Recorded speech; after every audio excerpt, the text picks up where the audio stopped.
What's up, everybody? Welcome to The Stack. I'm Alex. What's up? I'm Pete. And on The Stack, we talk about a slew of books that are coming out this week. We have so many books, we're going to jump right into it.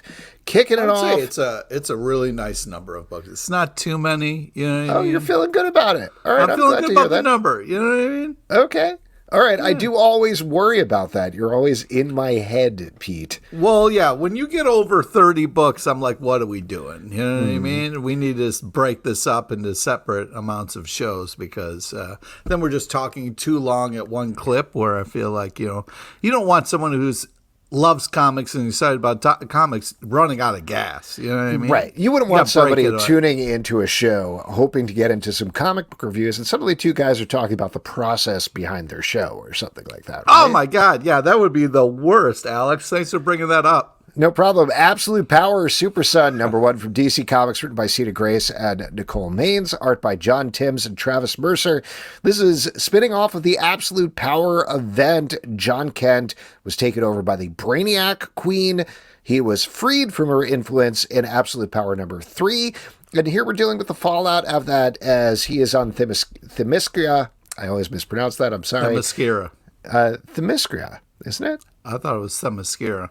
Wonder Woman's island. Yeah. There we go.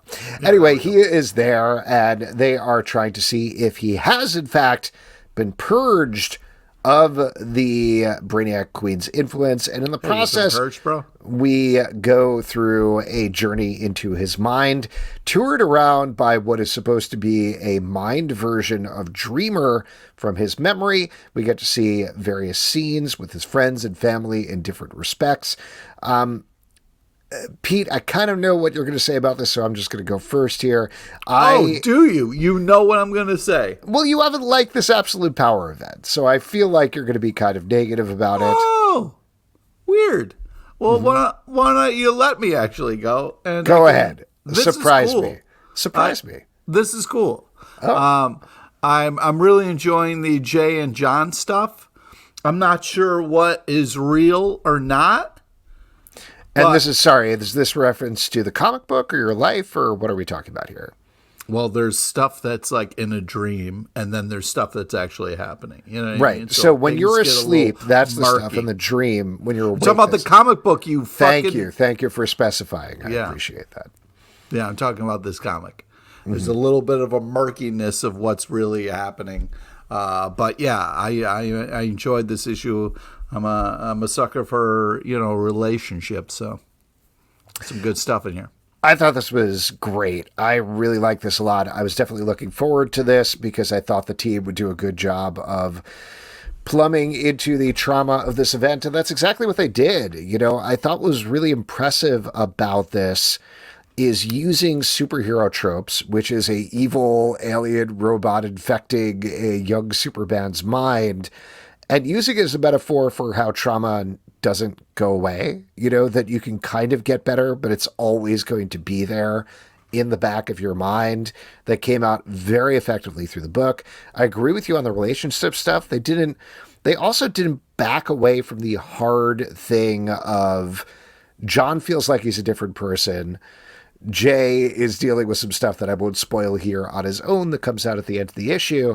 And they end up in a very different place, but it also isn't dealing in absolutes. It's dealing with the rough parts of a relationship about two people who care about each other but are going through a really tough time. And that they took a break in the middle of an event to hit this, I thought was all the more awesome. I will also throw out there, loved seeing Dreamer again. I thought that was great. I do want to get into spoilery things because I wanted to see if you feel the same about this. So we are told in this issue that what we are experiencing is a memory John has of Dreamer. But there's at least one scene where Dreamer is off by herself while John leaves. And that to me indicates, I think, this is Dreamer. She may not realize it's Dreamer, but there is something left there. She didn't die in Absolute Power. There's also a moment that felt like maybe one-sided, but maybe there were some romantic feelings that Dreamer had towards John, which I was very surprised about. So I think there's more to come with Dreamer, and I think that's indicated by this issue. What do you think, Pete? Yeah, I mean, there could be more to come. I didn't really dissect it like that, but yeah, I mean, I don't know. I mean, I'm not a huge fan of the love triangle. Well, to be clear, like it felt like Dreamer was like, do I have feelings towards Jon? And I don't think the way that they drew it, that Jon was picking up on it necessarily. Typical male, not picking up on, this, just fucking around. All right. Yeah. Anyway, great issue. Definitely pick this up. Moving on from a middle to an end. Fantastic art, just to be clear. Oh, yeah. Great. Darth Vader, number 5. From Marvel. Darth Vader. We're already off to a very good start here. Written by Greg Pak, art by Rafael Ienco, Paul Fry, Luke Ross, and Adam Gorham.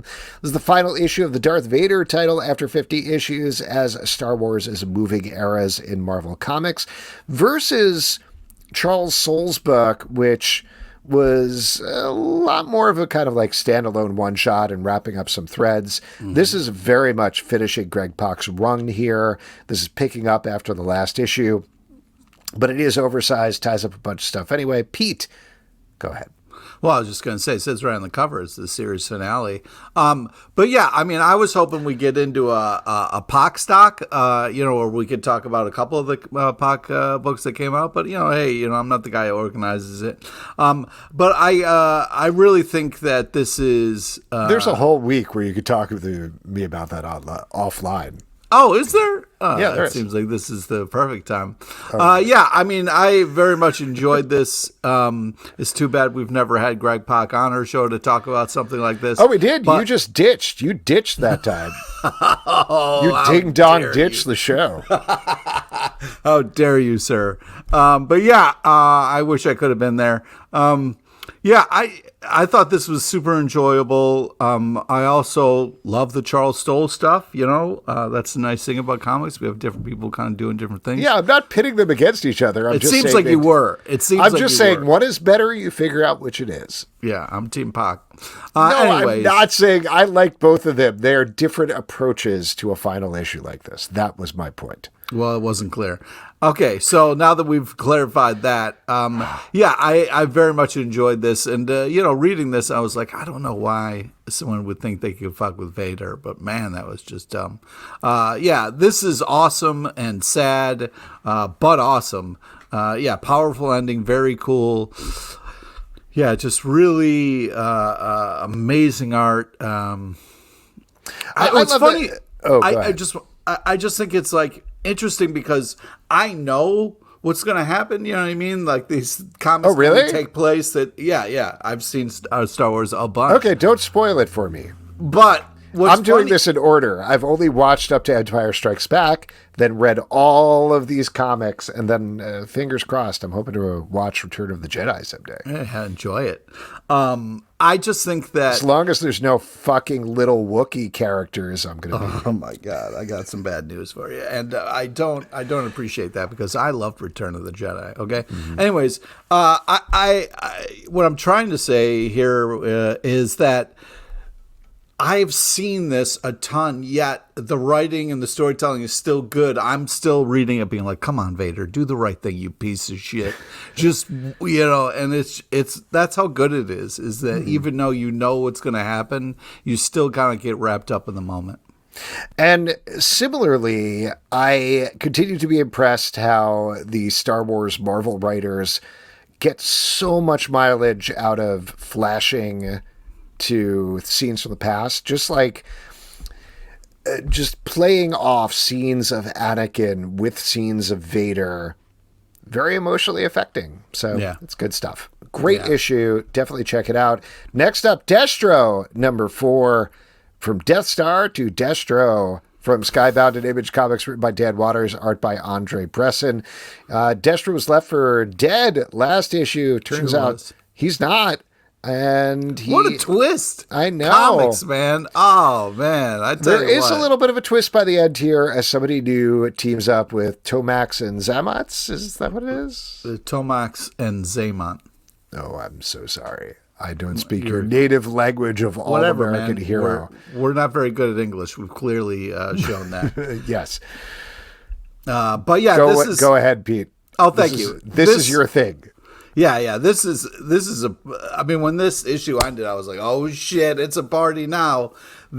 Finally things are coming together like they've been teased. So very exciting last page reveal that I've been waiting for. Awesome art, fun story. Yeah, this kicks ass. I mean, it's just like, I also think that they had a really nice lesson here for the kids that even if you're a supervillain, you got to take time and read. You know what I mean? There can be a lot of things going on in your life, but sometimes you just need a timeout and just read. You know what I mean? Just do some reading. It can really recharge you, give you some focus on life. So even Destro is coming with the lessons, which I think is kind of fun because G.I. Joe, would kind of give you a little PSA at the end of it. So that's nice to see they're revisiting that in this issue. And now you know. The more you know. Yeah. Now you know this, G.I. Joe. I really appreciate this is the funniest Energon Universe series. Like, it's very darkly satirical, but getting into the war industrial complex, smartly done, very fun, good title. Yeah. Helen of Wyndhorn, number 4 from Dark Horse Comics, written by Todd King, art by Bilquis Evely. This is taking place in a couple of different timelines, but the main timeline is following the title character as she tries to build herself up to be a warrior who is worthy of her grandfather. Really incredible issue here. I've liked the series so far, but I loved this one. I thought it was very powerfully done. It's dark. It's upsetting, some of the things that happen here, but well-drawn characters, and I mean that both from the writing and the art perspective.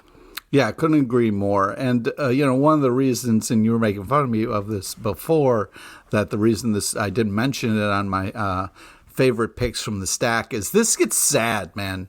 And it hurts you a little bit because of what Helen's going through here and, looking for approval from other people. And it's, I don't want to spoil anything, but, man, amazing art.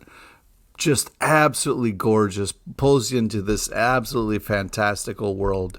So enjoyable, but it's going to get you in the feels. Now, I don't want to do another point of order business thing that we could probably take offline. We've only been doing the show for like 16 or 17 years here, but what we do on the live show is we talk about what we're looking forward to, like what's coming out tomorrow, what we're interested to check out, because it hasn't come out. And I didn't mention this. No, I know, but it's not my favorite books that I've read. It's what I'm looking forward to. So going into the week when you're looking at the list. No, it's not semantics, because you talk about what you're excited about, and then we find out whether that panned out on the stack. That's the way we've done it for 17 years, but I guess however you want to do it is fine. Anyway, Dazzler number 1 from Marvel, written by Jason Loo, art by Rafael Loureiro. I'm having a great time. Glad one person is. Dazzler is going to ruin the tour. What tour? The world tour. But she travels around, she sings some songs, and deals with anti-mutant prejudice in this issue. Pete, you love anti-mutant prejudice. What'd you think about this? How dare you, sir? How dare you? Sorry, I was just texting Justin, help me. I don't enjoy Dazzler. That's like, please, I'm so thirsty. I've been in this desert so long. And instead of calling water, you text poison to come get you? Anyways, I was trying to just mention that Dazzler is a character not very much in my wheelhouse of fun. So I wasn't exactly pumped to read this. But, once that creepy manager made the shark girl change who she was, I just started yelling boo at my comic. So, because you don't like prejudice, but if you were yelling boo, you were into it, right? Like it was making you feel something? Sure, I guess. Not the things that I want to feel. You know what I mean? Right, but then it led to a powerful moment at the end where Shark Girl stood up for herself and Dazzler stood up for her. I thought that was great. Also people could just be good. You know what I mean? So we could just enjoy. I'm sorry. So your note for this issue of Dazzler is, what if everybody was nice? What if instead there was I no have conflict? no notes. I'm not a writer. I'm not trying to tell people how to write. I'm just talking about things that I enjoy. See, Alex, we've been doing this for 17 years, and let me explain something to you. By the way, I just want to mention in that desert metaphor earlier, I'm a cactus. So there is water inside of me, but you got to get through some spines. I would to get there murder first. you in a second if you could give us water to keep. Anyways, talk about how much you love Dazzler. Why don't you go ahead? You're secretly a teenage girl, so why don't you go ahead? I like this book. I thought the art was good. I thought the plot was very focused on the concert, which is fine. The songs were fine. But I actually thought the Shark Girl part was the best part of the book. Seeing that emotional arc there of being told to hide herself, ultimately coming out as a mutant accidentally on stage. I thought that was very well done, but there was a lot of other things going on around it. That's my take. So, all right issue with a good emotional hook in the middle. Multiversus Collision Detected #1 from DC Comics, written by Bryan Q. Miller, art by Jon Sommariva. Yep, I got it right the first time. I didn't need to correct myself. Anyway, this is based on the game Multiversus that we all know and love. That's basically Super Smash Brothers, except with the Warner Brothers characters. And in this issue, the DC universe is being invaded by other Warner Brothers properties. You say, of course, Pete, as if you actually mean, of course. Have you been playing this game? Nope. But I knew it existed. Oh, okay. There we go. Yeah, I don't think it's made too much of an impact on the culture is the slight problem here. But how do you feel this exists as a comic book? Well, I thought this was, first off, some real sick covers, if we could back up the truck for a moment. And I love the start. I felt like the fun banter the kids have while they're playing video games. I thought that really was such a fun slice of life of just kind of like talking things out. And the one person's like, whatever, I don't want a story. I just want to see them fight. I felt very seen there, which was really nice. I also love the art. It's got a great vibe to it. Seems welcoming and fun. I thought this was super cute and very interesting and kind of a cool way to approach it all. And I mean, anytime you get to see Bugs Bunny, I mean, it's a classic Bugs entrance right there. So, it's been a while since I've got to hang out with Bugs, so I'm looking forward to it. I was okay with this. I think I would have loved to see the collision happen a little sooner, particularly because we know that's the concept of the book. I did like the thing that you pointed out, them pointedly being like, hey, we're going to tell you the story here. This isn't all about fighting. But I don't think it got enough into the emotional story. It was just basically a mystery of what's going on here with Superman, Batman, and Wonder Woman. So I'm interested to check out the second issue to see if it gets into a little bit more of that. This is tough, but I feel like the high standard for me of video game books is I'm forgetting exactly what it was called, but like the Batman Fortnite thing that focused on Bat and Cat. Oh my God, that was so fun. That was phenomenal. And the thing that made it work almost more than anything was hooking it on the emotional relationship between Batman and Catwoman. I think that's what something like this needs and what it's missing right now. It's mostly going for a fun, funny book for kids, and that's okay. But there's nothing wrong with that, man. There is something wrong with that. Let's talk about, it's not, I'm kidding. Let's talk about what are your favorite books of the week, or at least one of the ones that you were looking forward to the most. Yeah, that's how I worded it last night. The Tin Can Society, #1 from Image Comics, written by Peter Warren, art by Francesco Mobili. This focuses on a bunch of kids who were the Tin Can Society of the title when they're all grown up. There's a bit of a murder mystery they need to deal with involving one of their own. I would liken it to like Watchmen meets The Big Chill is kind of the pitch here. It doesn't exactly go in those directions, but that's what's close to it. But Pete, you seem to be totally enamored of this comic book. Why? Well, first off, it's a hell of a first issue. I mean, a lot of interesting shit going down here. We have some kids in a group that it's a ragtag team, which I love. A bunch of not the cool kids, if you will. And I love the art, love the story. I felt like they did such a good job of setting up this friend group. And then they kind of like, all right, we got to figure out who did what to whom and why. So I feel like as a first issue, they really killed it of like giving us this world and then wanting us to know more. I like this as well. Just because of the comparisons to Watchmen in particular, a lot of the characters sort of went one-to-one with some of the Watchmen characters.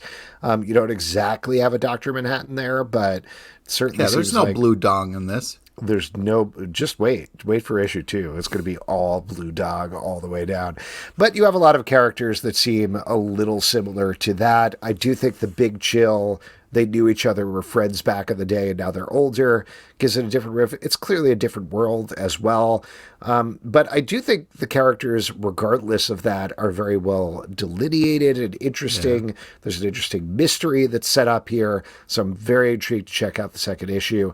And Francesco Mobili's art is great, jumping from the kid scenes to the adult scenes, superhero stuff to just scenes of taking photographs. I thought that was all very well done. So if you're looking for a new pseudo-realistic superhero mystery series, this is one to check out. Great. Paranoid Gardens, number 3 from Dark Horse Comics, written by Gerard Way and Sean Simon, art by Chris Weston. This takes place in art. Haunting. Mm-hmm. I agree. And this takes place in a facility, a care facility that is slowly being attacked by outside forces. There are monsters in there. There are superheroes. There's regular people. We're following a person named Lou who is somehow connected to it in a way that we don't understand yet. I thought this was the best issue of the series so far, and I can get into why, but it gets into spoilers. But Pete, I'm curious to hear what you think. This is an insane comic, and I don't understand all that's happening, but I also think I'm not supposed to yet. But I'm having a great time reading it.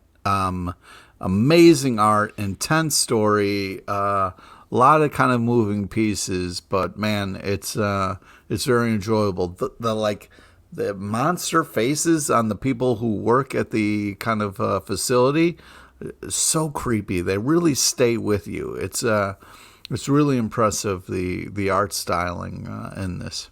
Yeah. So this potential spoilers, and I say potential because they don't spell out anything in this book, but let me throw this out to you. Buddy. Here's what I think is going on based on this issue, and I don't have it all figured out because I don't know what's going on with Lou, the main character, necessarily. But you've got these villains who are trying to get into Paranoid Gardens, who are dressed in these monkey masks with dollar bill chains around their necks, right? I think they're I think they're NFTs. I think they're Bored Apes. They look a lot like them. There's a scene in here where somebody is praying to an altar of paraphernalia. I think the idea here is it's a fight between art and commerce. And art is Paranoid Gardens. It can be anything, right? You've got monsters, you've got superheroes, you've got normal people. As soon as they bury some of these money monkeys in the ground, it starts to infect the art of the place with its commerce, with its homogeneity, or whatever it is. Just like the sameness of the outside world of what commerce does to art by buying it and purchasing it and trying to quantify it in some way. We also get that with a guy trying to deliver packages when he shows up. Well, that's where I think that because somebody bought something online. Right. And now that art is, and I think that was where it all started to fall apart. But I think it's the last bastion of creativity is what they're doing. That's what this place is. That's what they're holding on to. And these outside forces, they're trying to bring it in there and quantify it and commodify it in some way. So I don't know. We'll see. But I was really intrigued and interested by this issue. Yeah. Spirits of Vengeance, number 1 from Marvel, written by Sabir Prasada, art by Sean Damian Hill. Here we're following a bunch of different Ghost Riders, including Vengeance, a Ghost Rider I am not personally familiar with, who lives in a cornfield and sits in a wheelchair. Pete? Yeah, so first off, sick cover, bruh. I mean, this is just some crazy shit. Also, it gets real crazy because there's just kind of a skull scare So a skull crow, I guess it is, if it's a scarecrow, but with a skull. So it's a skull crow, and some girl starts making out with it, and it's pretty gross. It's pretty gross. There's dares, and then there's like, hey, make out with that skull. Oh, anyways. What if it was like a really sexy skull, Pete? Would you make out with it? I don't know what that means. Like, okay, just close your eyes if you have to. But no, like I don't want to do that. No, I don't want to do. Picture like a real sexy skull. No, there's no like. My worry is it's the sort not of clean. skull. The sort of skull you see. It's not clean. Like, you're kissing something that's hamana. like rotting in the sun, and it's not sanitary in a lot of ways, and that's what freaked me out. Also, like, bring a handy wipe, man. There's this thing where the spirit of vengeance is in a wheelchair, and I was like, oh, this seems like a kind of opportunity lost, because I would love if we had a Ghost Rider in a wheelchair. That would be awesome. But it's kind of like this weird thing of like, it's, not inappropriate. Yeah, it's inappropriate. But I feel like if we did it right, it could be really cool. But anyways, I just felt like, yeah, I don't know. Anyways, it got weird. I hear you. I definitely, it makes me feel a little weird to think about. Versus thinking about a sexy skull, which makes me feel very good. I don't know what your deal is. You're a weird perv. Anyways, I do think that, like... I think you figured out what my deal was. You followed up saying, I don't know what your deal is, with explaining it. Yeah, anyways, this also gets really weird where it's like, okay, now there's flames in a wheelchair, and then there's dinosaurs are real. I was like, there's a lot of different things going on. There was a lot going on here, and it felt like every couple of pages there was a note like, you guys remember this issue of Ghost Rider from 45 years ago? And I was like, I certainly do not. Well, it's crazy. I mean, I've read, I don't know if all the Ghost Rider, but a lot of it. And even I was like, to the point that one of the characters, one of the Ghost Riders, is fighting these sirens. And they're like, we're finally getting vengeance on you, Johnny Blaze or Danny Ketch. I'm not sure which one it is.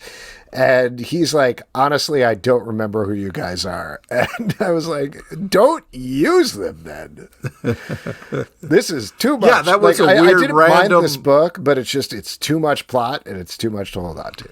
But I do hope that if they get kind of through whatever they're trying to get through, that hopefully this smooths out and becomes a better story. We'll see. Yeah. Jenny Sparks, #2 from DC Comics, written by Tom King, art by Jeff Spokes. So how you want to unpack this, buddy? This is why I'm here today for this right here. Oh, this is why you're here today? Yeah, this is why I got up in the morning, because I was like, I want to hear Alex explain this and talk about it. Okay, so here's the story. Jenny Sparks is the spirit of the 20th century. She's now in the 21st century. Captain Atom wants to become a god, so he's taken a bunch of folks hostage in a bar, and she needs to get him out and get them all out safely somehow. A bunch of other things are going on here, including we find out that Superman and Jenny Sparks made out years ago and hooked up. That's pretty weird. And also we're cross-cut with what woke up Jenny Sparks after she died at the end of the 20th century, which was a little event. I don't know if you're familiar. We just celebrated the anniversary called 9/11. And in fact, the first page of this book, which I really wish there had been some sort of trigger warning about, is the burning Twin Towers. Yeah. Oh, man. Like, we got to do something for 9/11. Maybe we shouldn't. Yeah, let's not. There's too much happening here. We got 9/11, and then she's smoking, which crossing 9/11 and someone who's smoking, I didn't know it would trigger me, but I was like, stop smoking. I'm trying to get the smoky towers out of my head, and then you're just chain smoking, and I'm just like, I don't like this. Also, the 2000 fashion trends, I can't. I just there's too much happening at once, and it doesn't fit together. And I should mention, for context, everybody, Pete used to host red carpets with Joan Rivers, so you're very upset to see those looks coming back. Rest in peace, Joan. I mean, yeah, man. Yeah. She's a legend. I also don't exactly know what to make about this. I think just to get repetitive in terms of what I say about a lot of Tom King books, what he's getting at, I don't think is always readily apparent until you get to the last issue of the title. So tough to parse it here. We had talked about, I think it was on the live show, but we had talked about this issue when it came out, when the solicit came out, that 9/11 was the thing that woke up Jenny Sparks. My feeling about 9/11 in comic books is don't do it. And the reason I don't think you should do it is not just for the trigger warning nature of it, but just that 9/11 doesn't make sense in a superhero world for a lot of different. That before. Yeah, I have said that before, but I'm saying it here in case people are listening for the first time or anything, because I was certainly reminded here. Like, this is obviously going for a very serious, very ground level take on Jenny Sparks in a superhero world. It's a Black Label book, so it's out of continuity, et cetera, et cetera. But the problem with setting 9/11 in the DC and Marvel universe in particular is, and I don't say this lightly, but 9/11 happens once a week in those universes. Like, a comparable event happens. Coast City is destroyed. Venom symbiotes are attacking New York and taking over people and turning them into zombies. This stuff happens constantly in ridiculous, outrageous ways, which are obviously very different from how 9/11 was in our real world.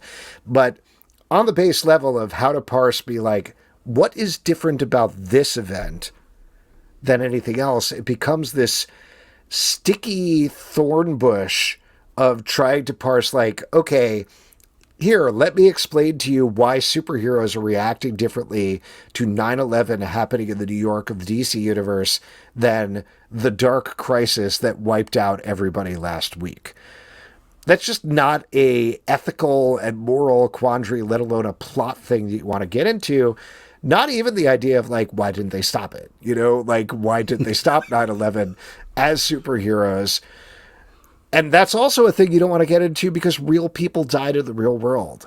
So my take on it is leave it out. Do not reference it at all. And I understand that is what Tom King is trying to do here in terms of what is the division between the 20th century and the 21st century. This is when we lost that part of our innocence and our control and our freedom and all of these other things. I get that.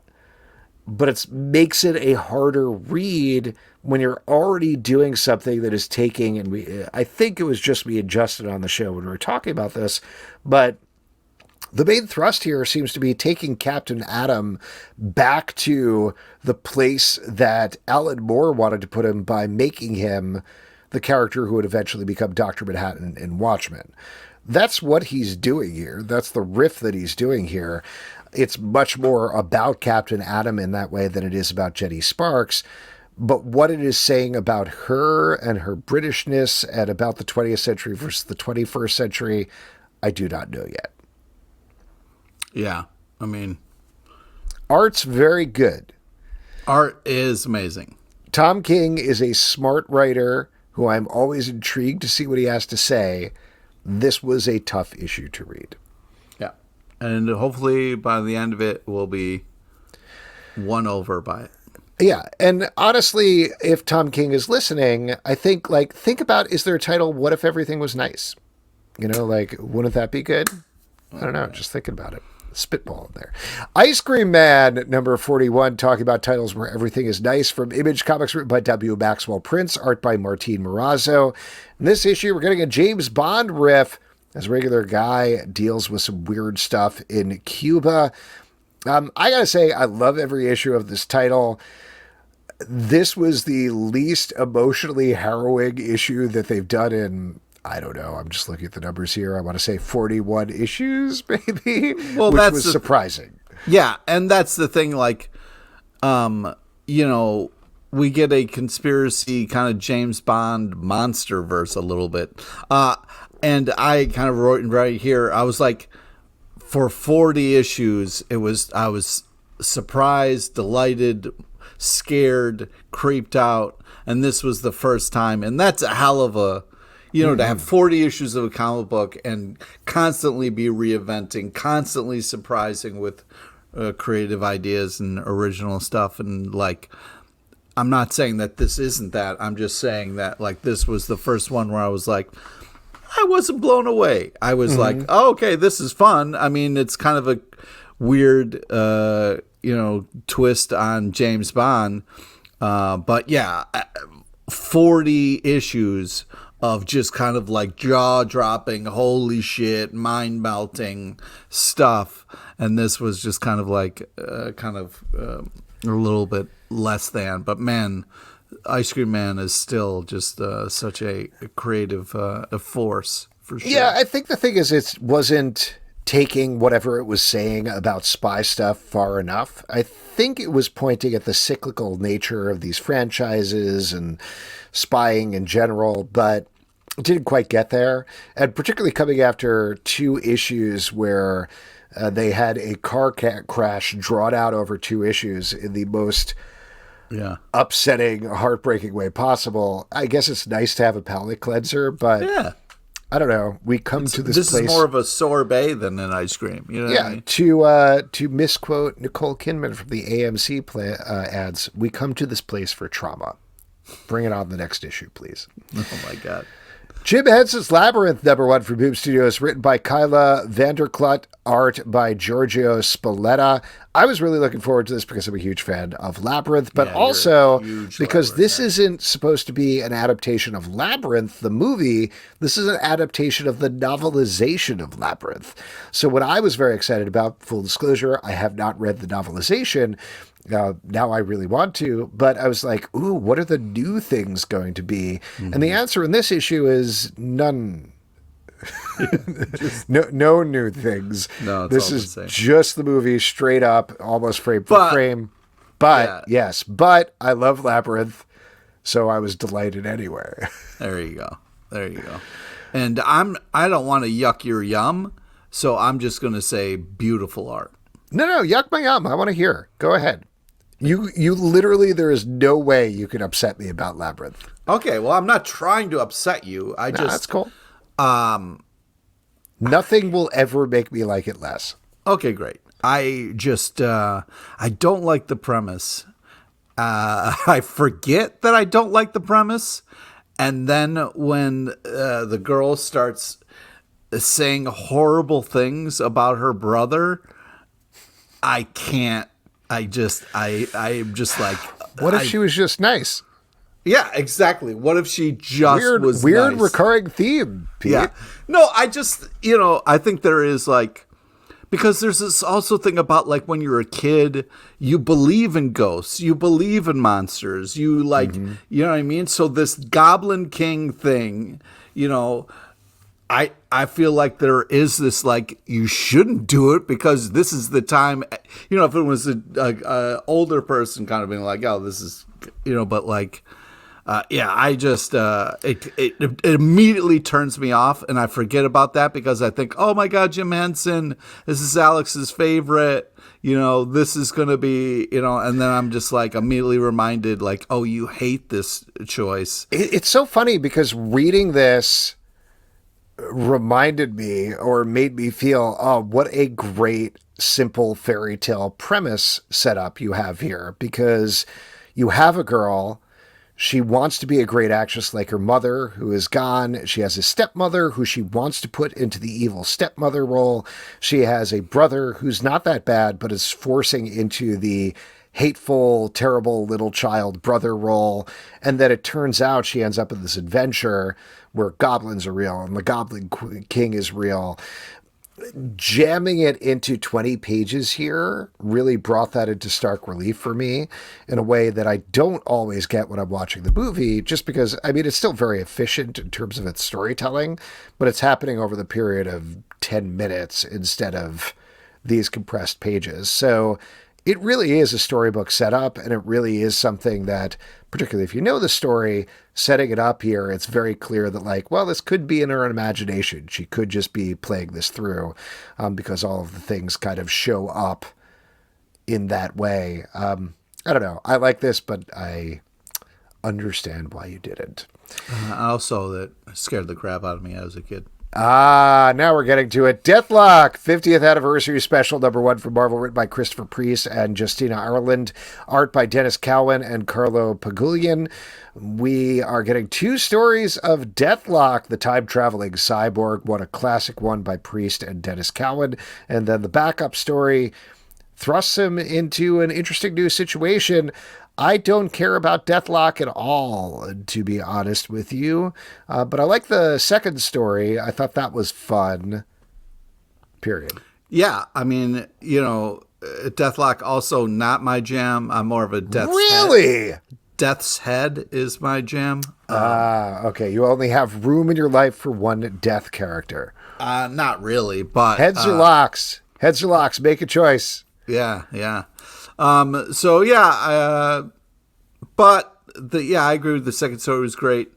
Fun last panel kind of reveal. And I feel like if you like Deathlock, you should like this book because it's, feels like a lot of the Deathlock books that I've read. And if you're ambivalent, you'll sound like us when we're talking about it. Superman #18 from DC Comics, written by Joshua Williamson, art by Jamal Campbell. Superman, who is powerless, and Zatanna, who is powerless, are trying to travel the dark roads to find paths that the heroes can travel that Amanda Waller can't track. Meanwhile, Superman is just grappling with his inherent hate of magic, one of his one and only weaknesses. I thought this was a great issue. There's a neat sequence towards the beginning with Neron, or Neron, however you pronounce his name, the demon character from back in the day, who all he wants to do is Superman to tell a lie, and in a really neat way, he gets out of that problem. But then the rest of the issue I thought was a nicely emotional way to tie together Superman and Zatanna, 2 characters that I don't really think of hanging out together. I thought it was cool. Yeah, I started off not liking this, and then it won me over. I mean, this starts off super strong by Batman yelling, "I hate magic." And then I started to read the Superman? Yeah, Superman. You said Batman. Oh my God, did I? Yeah, they're 2 different characters. They're both in I'm the same aware universe, of that. Though. I wasn't sure if you knew. Sorry, it's a little slip of the tongue there. That's have been drinking. But starting strong with "I hate magic," I was like, wow, Superman coming in kind of dark and angry. Okay. And then I went, I usually don't read text boxes because of all the extra words. And then I started to read it and was, it started by saying, what? Amanda Waller. You don't read text boxes? Yeah, I don't like if there's like a big check, a bunch of words kind of, like extra reading. Do you read the dialogue piece? Yes, I read the dialogue. You read the dialogue, but not the description. It depends how long it is, bro. You know what I mean? Like, oh my God, that's one of the craziest things you've said in the entire time we've been doing this show. Anyways, I'm trying to get through this here. It started with Amanda Waller has You're won. trying to get through my description boxes is what's going on. You don't want to hear them. Yeah. This is explaining a lot, honestly. Yeah, so it starts off with Amanda Waller's won, and I was like, well, I'm done reading this. But by the end of it, the twist, and spoilers, but the moment where he yells, "I love magic," gets you in the feels. I mean, Lois and, oh my God. Just I missed that. I only read every other panel in the comic book because I want to be more efficient. Smart. Yeah. I missed that one. Yeah. You've known this. When I talk about those like X-Men books where there's just all of a sudden text boxes. No, I know you don't like dialogue like the text pages. Yeah. But saying you don't read description boxes at all is crazy. Like, what if something says like "meanwhile"? Do you read that? Yes. If it goes on too long, and if it starts off with too long? What is too long for you? All right. Let's pull up how long this was. If I knew that, if we've discussed this before, I blocked it out because I hate it so much. Okay. Anyways, this really won me over, which is impressive because I started with both my arms fully crossed, and then by the end of it was just, the old Supes and Lois stuff really gets you. So it's great. Yeah. I thought this was a great issue. I know you haven't put as high of it, but I love these Absolute Power tie-ins. We're going to talk about another one in a little bit. So great stuff. Ultra Mega, number 5 from Image Comics by James Harren. This title has been away for, I want to say, 3 years at this point. So they jam it all into this issue. Sure do. This took up a lot of my reading time in this one ish. So this is actually my slight problem here. The art is still very good in this issue, but it's amazing. What do you mean? This is really great art. It is great art. It's very reminiscent of Daniel Warren Johnson, I would throw out there, and Jorge Corona by extension. So it's in that vein. But the original idea was that there was this giant, Ultraman style character who called Ultra Mega, who was protecting the world from kaijus. The last Ultra Mega died, and then we cut forward to a apocalypse where kaijus have basically ruined the world. We're following the son of the last Ultra Mega, who desperately wants to be an Ultra Mega himself. And over the first 4 issues, it didn't exactly slow play that, but it really focused on him ending up in a gladiatorial arena, gave us some awesome villains. That was what was kind of going on here. This issue has so much going on in it. So much. I thought there were a lot of interesting ideas in here, but I missed the simplicity of the first 4 issues that gave it that emotional hook in between all the crazy world building. You get that a little bit by the end, but again, too much going on, and I could just kind of feel I've been gone for 3 years, here we go! Yeah, it seemed like something happened. Like something happened where the team was like working on this, and they're like, okay, yeah, we'll let you do 10 issues. Then something happened. He came back and was like, life is short. I don't know how much time I have in this comic, so I'm putting it all here at once for you. Kind of gives you a whole, trade in this. So it's dense. But the good news is you really get to the bottom of a lot, and they're able to tell the story how they want to. So, but yeah, there's definitely a shift. I love the ending, man. Oh, it really got me. It was a little gloopy and tripped out, but really just absolutely well executed. Yeah, and I will throw out there's a character with a really big head and a tiny body. Very fun. Yeah, you must have felt very seen. Ouch! You're the MODOK of the show. We all know that. Ouch! What? So mean. Oh my God. Can't you know what? Maybe I feel like the character of Pete should try being nice instead. Oh, just try being nice? Okay. Just try being nice. Yeah. Ultimate X-Men number 7 from Marvel by Peach Momoko. I gotta try being nice. All right. Yeah. In this issue, there's also a lot of stuff going on. I fully admit, love Peach Momoko's art. I'm having a hard time holding on to the story here. You seem confused, Pete. So go. Yeah, I don't know why you're confused. Pete, go. This is like let Peach do whatever Peach needs to do because what's happening though? Like, what's the story? Just real quick, sum it up. God, don't even try to. I have no fucking idea. I knew it. Yeah, I have no clue. But the art is taking me on such a journey. I don't care because I just wrap me in these beautiful watercolors, and I will be happy. You can do all the crazy manga, anime, whatever you want, because this is just magical art that I don't need to make sense of. I just can enjoy how I feel like there should be a little sense, though. Well, I hear you, but I'm trying to be nice here. So you know what I mean? Kind of what we're getting is a bunch of kids in a school together, all have mutant powers, kind of, as far as we know. There's Armor, there's Nico Minoru, we've got Maystorm, I'm forgetting the other.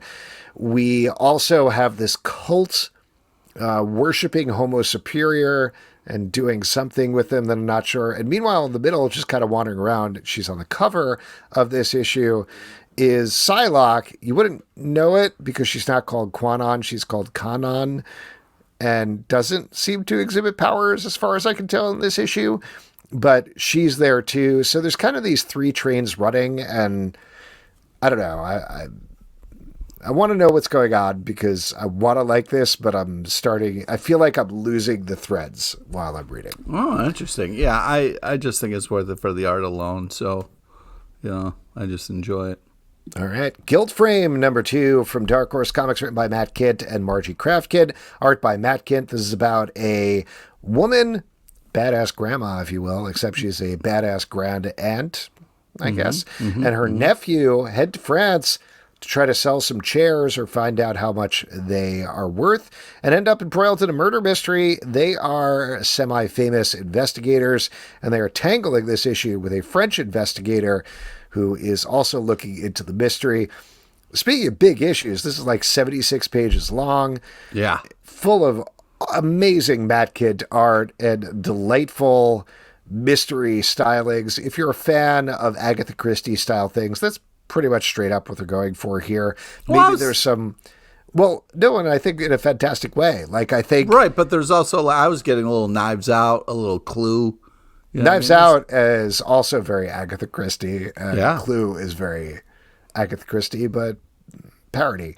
So, yes. Also, I really love the map that we got. Great map. Really, I love a good Great map. pages throughout. This is just less trippy than Matt Kindt's usual work, and I keep expecting some sort of twist to happen here where it's like, and this was inside your mind. You were the chairs the whole time. You were the chairs. Yes, but it's not that. It's just a mystery, and it's a great one. So, good times. Yeah. Wonder Woman number 13 from DC Comics, written by Tom King, art by Tony S. Daniel and Kari Randolph. The front story is an absolute power tie-in as Wonder Woman and Steve Trevor are reunited and they can't stop kissing and Damian Wayne hates it. And then in the backup story, Damian is telling the story of the past couple of issues of Wonder Woman from his perspective to Trinity to explain how she came to be born. This is maybe the funniest issue of the week. Like, the opposite of Jenny Sparks. Even the front story is so funny and so much fun. There's badass Wonder Woman moments. Like, she doesn't have powers, and she's still trying to stop bullets. Oh, my God, dude. With her wrist armor. But the whole running thread of her and Steve being like, mwah, mwah, was so funny. It was so good. It's just so great because Robin's like, yo, fucking knock it off. You're trying to save the world. There's no time for this. Yeah. I love this issue. It was so great. It really was. It was just so nice. And it kept getting better, and it was fun to just kind of see this. And I'm so happy that, what's funny is if I wasn't doing this show, I wouldn't have kept reading the Absolute Power stuff. So the fact that I'm making it past the turn is very enjoyable. Oh, good. This is, I wouldn't have picked this up otherwise. So this is just, this is just such a great issue of comics. Yeah, and I'll also throw out there the art. Tony S. Daniel, known for his comedy stylings, but I think really nailing the pacing of the reaction shots here and everything. And Kari Randolph, just great. On the backup story, the perspective he brings to the previous issues is very fun. I missed having Belen Ortega on the backup, but Kari Randolph, real good. So there you go. X Factor number 2 from Marvel, written by Mark Russell, art by Bob Quinn. This is the corporate X-Men team. And while Angel has been absolutely battered to crap in the last issue, Havoc is now stepping up to be the leader here, kind of against his will. Polaris, meanwhile, is in a mutant underground that is trying to advocate for mutant rights, and Havoc infiltrates them, leading to a conflict between the two. Surprisingly less satirical than the last issue, though still some very fun moments in here. There's a great riff where their corporate handler, who is a complete douchebag, is on a power dog diet, which is... Yeah, oh my God, that was so funny. What is it? Try to eat corn dogs, like 10 corn dogs a day. Oh my God. Just a fantastic Mark Russell bit. He just like, puts the corn dog in his pocket. Do you mind if I power dog right now? Yeah. Oh my God. Made me laugh. Yeah, that was enjoyable. Yeah, this is This is a very interesting story. This is hard for me because the relationship at the center here, Havoc and Polaris, is not one that I'm pulling for. So I don't like them together. So it kind of makes it not as like, I'm not sure what I want to happen. Whereas if you like the couple, this makes the tension that much more. Since I don't, I really don't care what goes on. But this is still an interesting story here and amazing art, and I'm excited to see what happens next. Yeah, I really like this team. This was not quite as strong as the first issue to me, despite the Power Dog joke, which was great. Very enjoyable. Also, really like whatever is going on with that old lady mutant who is very weird. Oh, and the whole team hanging out by the pool, triggering. That scene was very fun. Yeah, I don't know. It's a fun book, but I'm not quite sure what it's trying to say yet. It seemed pretty clear for the first issue, not quite as clear for the second issue, but I'll read anything Mark Russell writes. So there you go. The Power of Fantasy #2 from Image Comics, written by Kieran Gillen, art by Caspar Wingard. In the first issue, we were introduced to a world where 6 people have superpowers and they can never meet or war will start. It's basically a metaphor for the atomic age. Not basically, it 100% is, down to their children and descendants being called atomics. We're dealing with the almost quite literal fallout from the first issue here as we get a better understanding of one of our other superpowers. This is phenomenal. Kieran Gillen in the back matter talks a little bit about how Wicked and Divine came out of Young Avengers and all the things he couldn't do there. I know you didn't read this, Pete, because it was text in the back, but it's a really, really great essay by Kieran Gillen about the book. Here, he's talking about how Power Fantasy came out of all the things that you can't do on X-Men. And he doesn't say it dismissively, but he said while he was writing Immortal X-Men, there's limitations of how far you can go with things when you're writing for corporate comics for the big two. And he started thinking about the Power Fantasy as a way of pushing that. And I think that really does come through here in this issue in particular. Just great mysteries. And Caspar Wingard, man, his art is good. Yeah. All of the characters are really intriguing. Action sequences are very dynamic. There's a lot of stuff going on here. I'm really, really into the series. Yeah, this really reminded me of Die in such a great way because of the amazing world building. Kieran Gillen does such a great job of like setting up these elaborate worlds with such detail, and the art and the design of it is just so impressive, and really the thing pulls you in that so I will quickly. say, just to jump off of that, and I liked all of these things, to be clear, but I hope it's a little more Wicked and Divine, where it has a clear, concrete story arc than Die, which felt like it came out so strong and then was like a role-playing game campaign, where it's like, and then we're kind of wandering around for a while. So we'll see. This seems like it's very clear where we're going with all of this, but we'll see what happens. Either way, I'm 100% on board to the bitter end. Let's move on to another one. The Masked Macher #1 from Dark Horse Comics, written by David A. Goodman, art by Alex Andres. I want to give a spoiler warning here because I do want to talk about the end of the book. But this is about an actor in the 1930s who accidentally ends up being a wrestler called the Masked Macher, per the title. That's most of the book. There's a couple of other characters that we get to meet, including a woman who is pretending to be a man who is a wrestler, and some others. Here's the thing, Pete. Oh, whoa. I want to throw out there is the last page of the book. We find out he, on his second fight, has to fight a bear, and that's fun, but it's a real bear, and the bear is the one who has been narrating this issue the entire time. I love the bear. I also love the bear. Not the bear of the TV show. I'm talking about the bear in this comic. Sure, the bear of the TV show would be better with the talking bear. I'm going to throw that out there. I would agree. Maybe add some comedy to it because the bear wearing glasses in this, and spoilers, but just gets me every time. That's just so funny. I love a bear just sitting in a chair with some glasses on, talking it up. You know what I mean?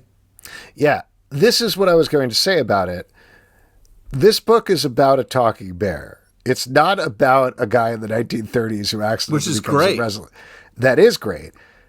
That needs to not be the last page of the book, is my point. That needs to be like not a secret that you hold on to. Or I thought it was a fun reveal of like, yes, this comic just got so much better because I've seen all these other things before.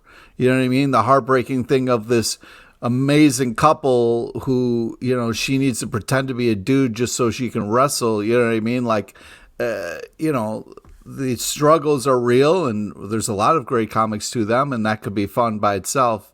But then this fun bear twist, I was just like, wow. Yeah. Well, that's what I'm saying is that comics, I mean, this is kind of true of everything, but just to like make a broad statement that's easily disproven, comics, unlike movies or TV shows or novels, have a really small amount of real estate. You got 20 pages on the first issue to sell a reader on the book.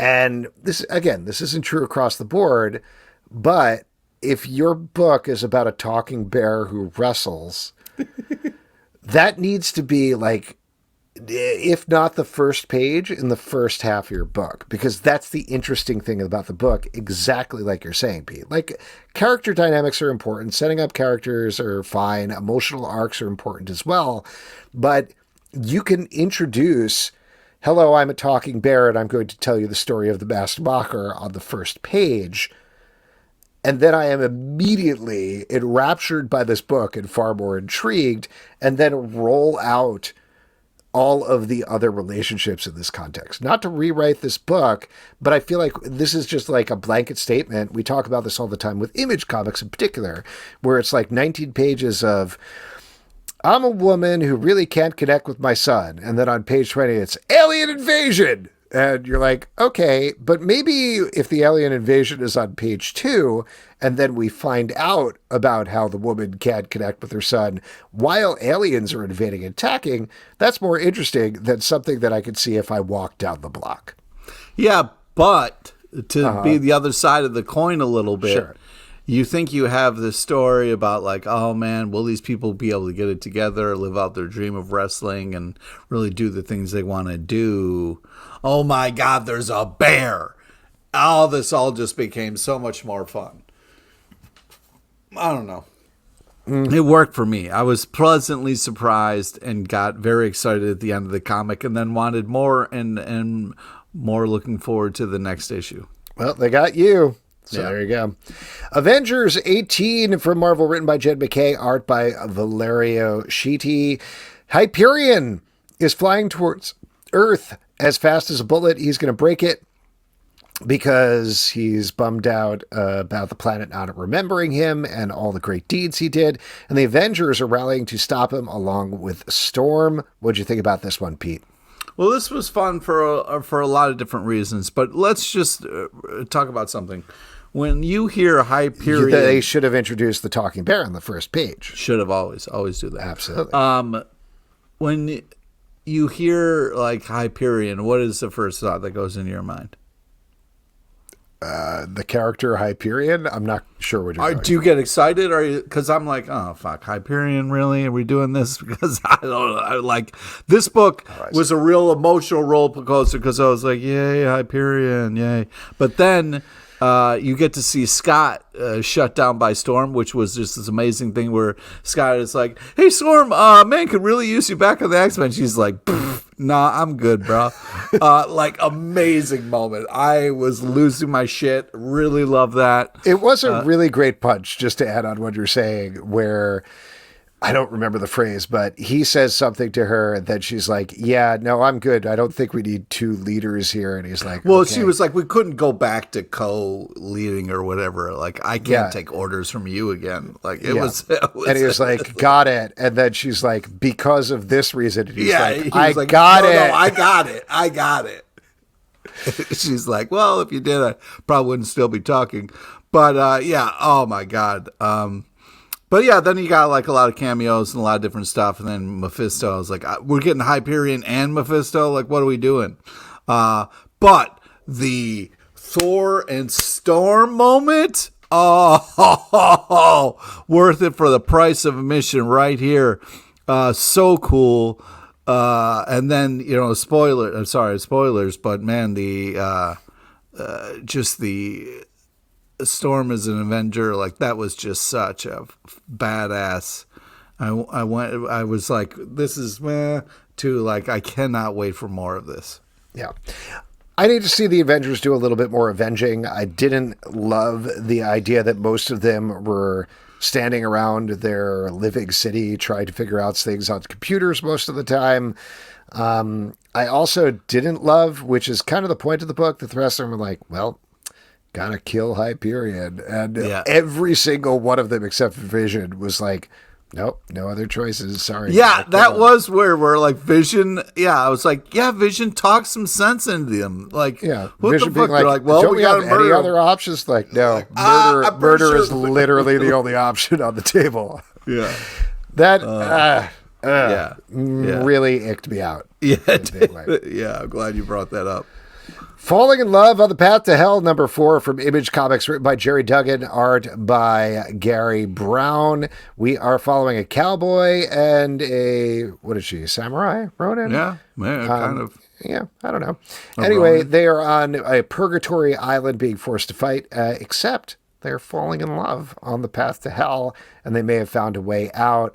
This is very much a slow burn, but Pete, you are the slow burn master here, so what's going on? Yeah, shout out to the Dougs. I think that we didn't get any of the love at all, except for in this issue. So this was, I love a rom-com, and I love a great kiss. And man, this was a great kiss. I just thought it was just very well done. Just so smart, and the revealing of the kind of characters and them seeing them stuff and have something to talk about. I just love the way he was like, hey, what the F? And she was just like, what? We didn't have anything to say. I had nothing to say to you. I thought you're talking about her reveal that she knows English. No, the fact that she was like, I had nothing to say to you, didn't want to say to you. And then I saw something, you do something. Oh, okay. Just absolutely fantastic, and that can change my whole opinion of you. And I was just like, I love that. I just thought it was so well done and well executed, and such a great, powerful kiss. So,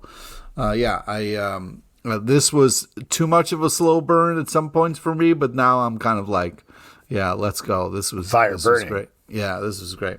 Nice. Lawful, number 4 from Boom Studios, written by Greg Pak, art by Diego Galindo. This takes place in a city where if you break the law in any small or big way, it shows up on you physically. Our main character has been growing a red scale dragon chest as he's been doing very lightly wrong things, but it leads in this issue to him and his mom getting kicked out of the city, and surprise, surprise, things are not quite so bad outside as they thought.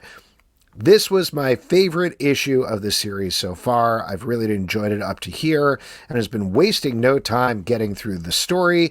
But man, this one was such an emotional punch, driving home the relationship between Sung, I believe is the name of the main character, and his mom, both through the past and the present. There are some beautiful pages in here by Diego Galindo. There's one where they're in this encampment village, whatever you want to call it, right outside the city, and they draw Sung and his mother embracing with other people sitting around. You see this village, you see the city in the distance, the sun glinting. Really, really stunning work. This is great. Yeah, another banger issue of this. I just think that, we got a little bit of a last page reveal at the end that got me scared. But man, I am having such a blast with this. The world that Pak is creating here is unbelievable. And I have a feeling this Greg Pak guy is going to be pretty good writer. I just, everything really clicked in this issue, and really started to kind of go on all cylinders for me. So it's just super impressive with the way this story is coming together and the momentum that's being built here. This is really awesome. Jump on in. get on board with this, because this is going to be a great ride. Should you jump on in or should you get on board? Which one should you do? Either way, whichever you're more comfortable with, but pick up this fucking comic. There you go. X-Men #4 from Marvel, written by Jed MacKay, art by Netho Diaz. In this issue, the team, or at least part of the team, is going off to fight Trevor Fitzroy, who has put together a team of mutant killers and hunters for a big reveal villain towards the end of this issue that is a great villain that I had completely forgotten about. I haven't been loving this title as much as some of the other From the Ashes era stuff, but I am a total sucker for Trevor Fitzroy. He's such a jerk villain that it's kind of great and terrible to see him back here. And again, the one person he's working for is a great reveal as well. Okay, well, let's not spoil it, because you say great, and I was like, but anyways, amazing art. This feels like a classic kind of X-Men story in a good way. This is a little tough for me. I still haven't forgiven Beast yet, so it's kind of hard. But, Scott is kind of a douche in this, so that's enjoyable. But, I mean, the guy doesn't even go on missions anymore, so boo. Mm-hmm. I will say a lot of these books are doing a very good job of convincing me that Cyclops sucks. Like, that seems to be the main push of I've been saying it for X-Men. years. Well, all the X-Men titles recently and Avengers, as we just talked about, are like, you know who sucks? Cyclops. Also in the X-Men book where he's a leader, Cyclops sucks. And it's just very funny. It's very bandwagon. It's like everybody's getting on board, and then I'm kind of like, hey, maybe, like, it just feels weird. Every single book too. Rogue gives him a phone call, and Cyclops is like, "You get back here right now, Rogue, and you bring your team." And she's like, "Shut up!" And then, I don't remember who called him. I think not Kitty called him, but somebody else called him over an exceptional action, and same thing. They were like, "Leave me alone." It's a funny running bit, I guess. I don't know. Yeah.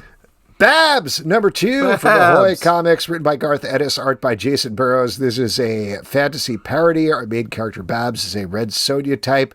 But the main thrust of this book is not just playing on fantasy tropes, but also playing on modern cultural tropes. We're following a goblin and trolls and a bunch of other folks who are basically not men's rights activists, but the sort of people that are like, God, in the first issue, they were upset that they keep changing the gender of the warriors that they're following. You get what they're going for.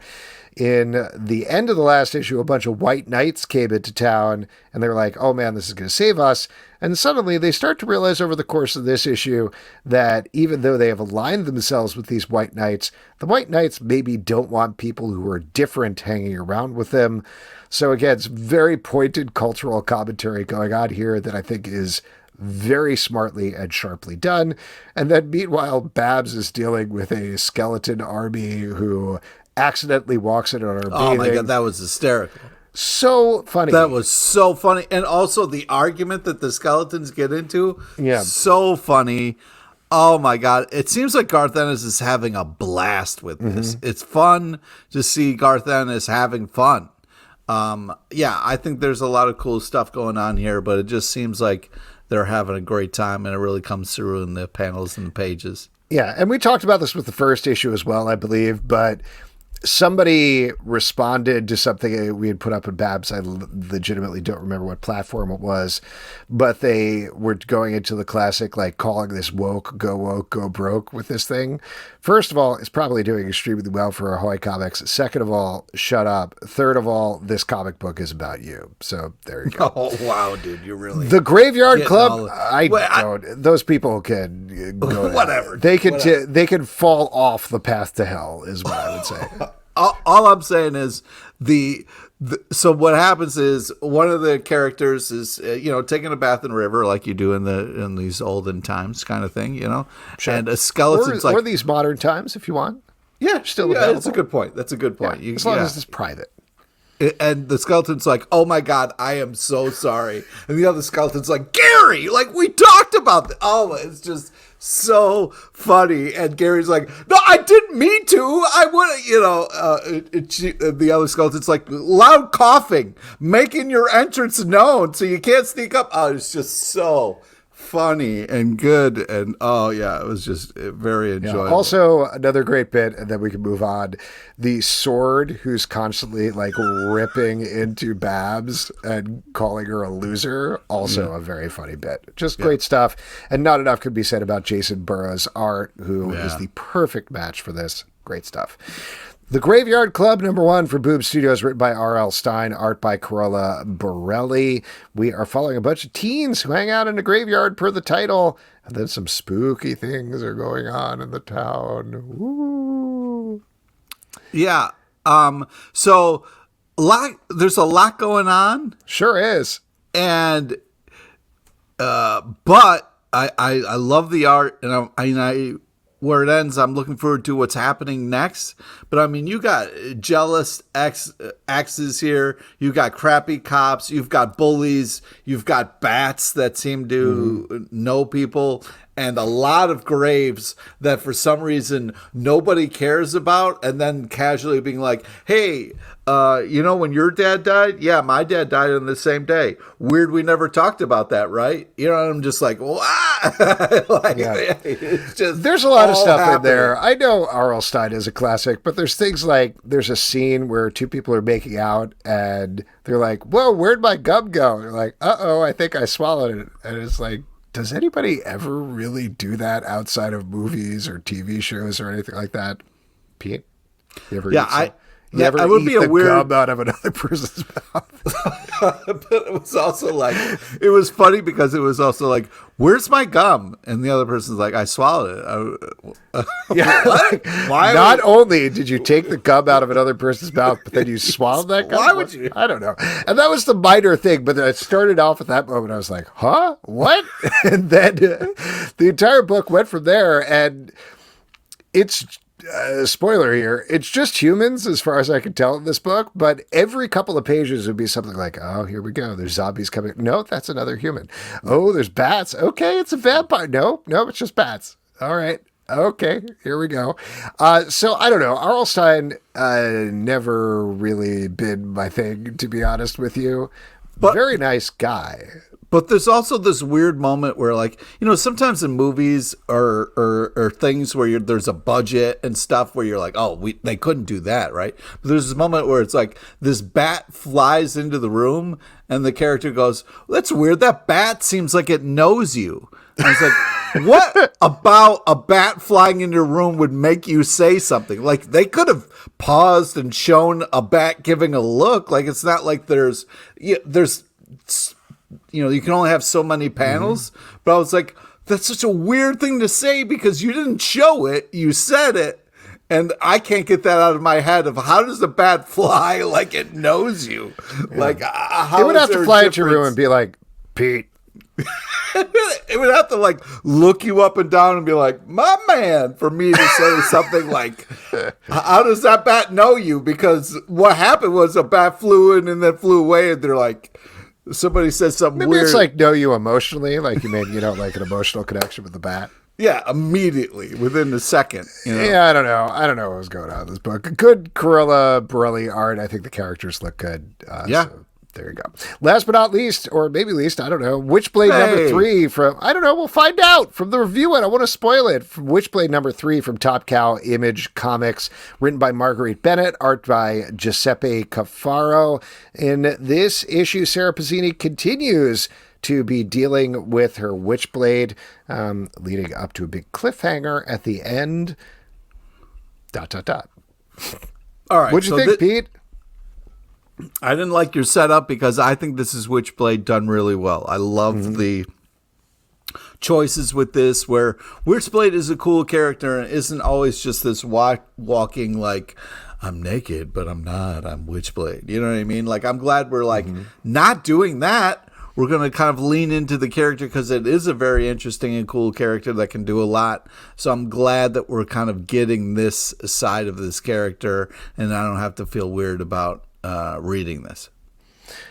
Yes, I agree with you on that. I think I like the first two issues a little better. How dare you?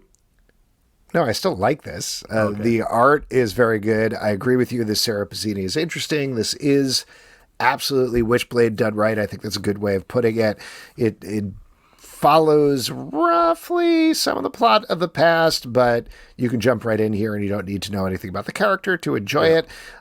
Just there were more pointed, bigger scenes, I think, in the first two issues. This is very much for being like, I have this Witchblade. What do I do with this Witchblade? The struggle of the power, and what do you know? Yeah, exactly. But starting with what happens at the end of this issue, I think we're going to be back to some big action next issue. So agreed. Great stuff. And folks, that is it for the stack. If you'd like to support the show and all the shows we do, patreon.com/Comic Book Club. Also, we do a live show every Tuesday night at 7 p.m. to Facebook and YouTube. Come hang out. We would love to chat with you about comic books. Apple, Spotify, Android, or the app of your choice.